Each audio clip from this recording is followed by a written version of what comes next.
Hi, I'm Kiki, and in this video I'm going to share with you the easiest no makeup secret.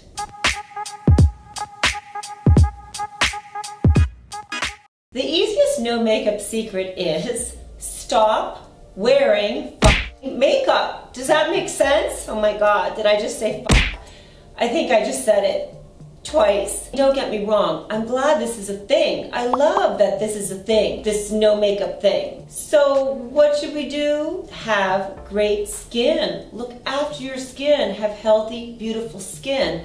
One of the worst things for our skin, the most damaging to the appearance of our skin, is putting all this makeup on and then like taking all this makeup off. It's really hard on the skin. Then what happens is, because we're wearing so much makeup, because we're getting breakouts, we now are addicted. We have this reliance to wearing makeup.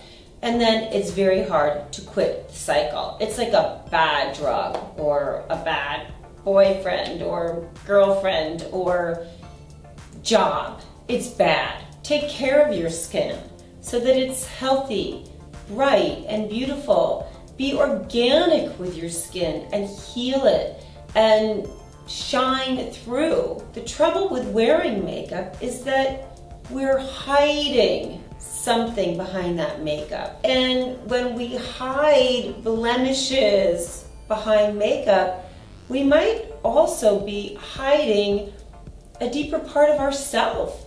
We might be hiding our true self. We might be hiding our hearts and minds. We might be hiding our gifts. Take care of your skin with organic love, and then you'll have the easiest no makeup secret, because you'll have great, healthy, happy skin. And then you can choose to wear no makeup or a little makeup or whatever the heck you want. Does that make sense? Okay, good. Kiki, out.